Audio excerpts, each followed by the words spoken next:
Hello friend, welcome to my YouTube channel. आज के हम इस वीडियो में डिस्कस करने वाले हैं गॉस का नियम किसे कहते हैं। और आज के हम इस वीडियो में गॉस के नियम का डेरिवेशन भी करेंगे। तो सबसे पहले आइए हम डिस्कस करते हैं गॉस का नियम होता क्या है। जब किसी बंद पृष्ठ से वैद्युत फ्लक्स गुजरता है तो होता क्या है, आवेशों का वितरण होता है। तो जब आवेशों का वितरण होता है तो वहां पे वैद्युत क्षेत्र की तीव्रता उत्पन्न होती है। तो वैद्युत क्षेत्र की तीव्रता ई और आवेशों का वितरण यानी क्यू के बीच में जो संबंध होता है उसको हम गॉस का नियम कहते हैं। ठीक है, अब यहाँ पे देखिए गॉस का नियम क्या है। तो किसी बंद पृष्ठ से गुजरने वाले वैद्युत फ्लक्स उस किसी बंद पृष्ठ से गुजरने वाला वैद्युत फ्लक्स उस पृष्ठ द्वारा कुल आवेश के 1/ε0 के गुना होता है। एक बार मैं डिफिनीशन को और पढ़ता हूं।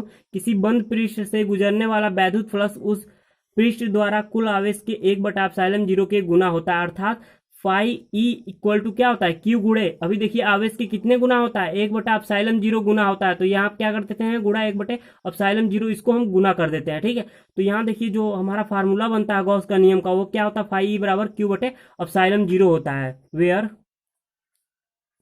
जहां क्यू बराबर क्या होता है, क्यू हमारा चार्ज होता है आवेश, और अपसाइलम 0 क्या होता है, अपसाइलम बराबर होता है वैद्युतशीलता। अपसाइलम जहाँ क्या है हमारा, वैद्युतशीलता है। ठीक है, अब हम देखेंगे कि गॉस का नियम का सूत्र का निगमन हम कैसे करते हैं।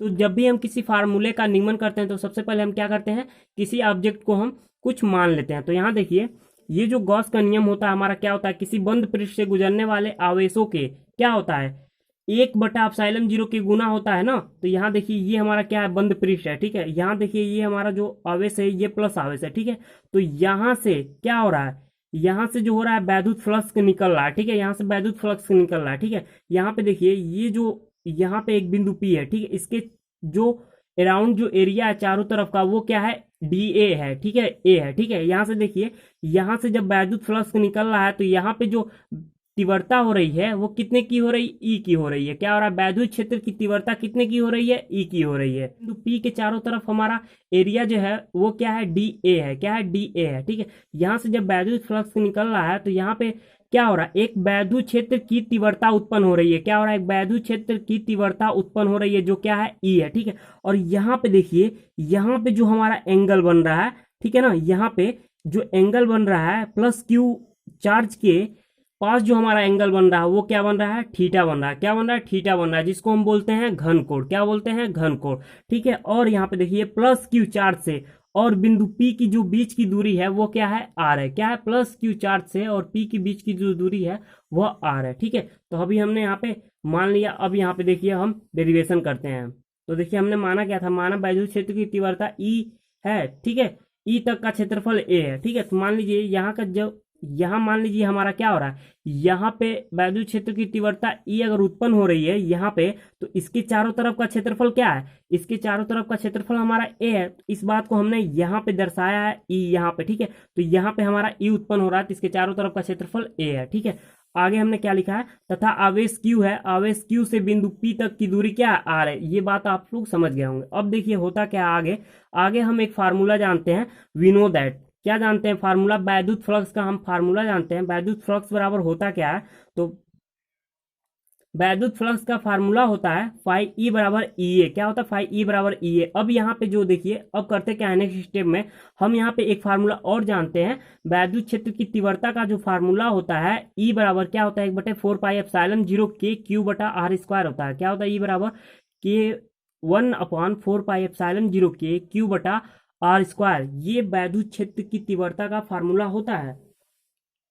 तो अब यहाँ पे ई के जगह पे ये वैल्यू हम यहाँ पे पुट कर देंगे तो क्या हो जाएगा, फाई ई बराबर 1/4πε0 के क्यू बटा आर स्क्वायर, और ये ए हमारा है तो यहाँ पे ए सेम रहेगा। ठीक है, अब यहाँ पे देखिए करते क्या, अब इस क्यू को हम यहाँ लाते हैं और ए को हम क्यू के जगह पे लाते हैं तो क्या हो जाता है, फाई ई बराबर 1/4πε0 के क्यू ए बटा आर स्क्वायर। अब यहाँ पे देखिए ए बटा आर स्क्वायर है तो ये हमारा फार्मूला होता है, किसका फार्मूला होता है, सॉलिड एंगल यानी घन कोण का जिसको हम डिनोट करते हैं ओमेगा से। किससे डिनोट करते हैं? ओमेगा से। तो ओमेगा बराबर फार्मूला होता है ए बटा आर स्क्वायर। क्या होता है? ओमेगा बराबर ए बटा आर स्क्वायर होता है।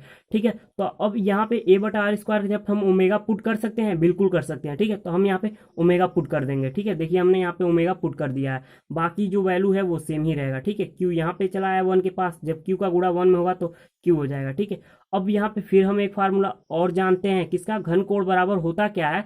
घन कोण का जो वैल्यू होता है, यानी ओमेगा का जो वैल्यू होता है वो कितना बराबर होता है? वो 4 पाई के बराबर होता है। कितने के बराबर होता है? 4 पाई के बराबर होता है। तो यहाँ पे हम अब ओमेगा के जगह पे 4 पाई एक बार और पुट करेंगे। तो यहाँ पे देखिए, जब नेक्स्ट स्टेप में फाई ई बराबर क्यू बटा 4 पाई एप्सिलॉन जीरो के ओमेगा की जगह पे हमने 4 पाई पुट कर दिया। अब यहाँ पे देखिए कुछ हमारा कैंसिल होगा, यहाँ पे 4 पाई से ये 4 पाई कैंसिल हो जाएगा। ठीक है, तो नेक्स्ट स्टेप में हमारा होगा क्या? फाई ई बराबर क्यू बटे एप्सिलॉन जीरो के। अब आप पूछोगे यहाँ पे के था, यहाँ से के कैसे हट गया? तो आप सभी लोग जानते हो के क्या हमारा कांस्टेंट है, और कांस्टेंट की वैल्यू ऑलवेज कितनी होती है? कांस्टेंट की वैल्यू ऑलवेज 1 होती है। ठीक है, तो हम यहाँ पे के की जगह पे 1 पुट कर देंगे। ठीक है, तो जो लास्ट एक्सप्रेशन हमको मिलता है फाई ई बराबर क्यू बटे एप्सिलॉन जीरो, फ्रेंड यही हमारा एक्सप्रेशन क्या हो जाता है? गॉस का नियम का सूत्र कहलाता है।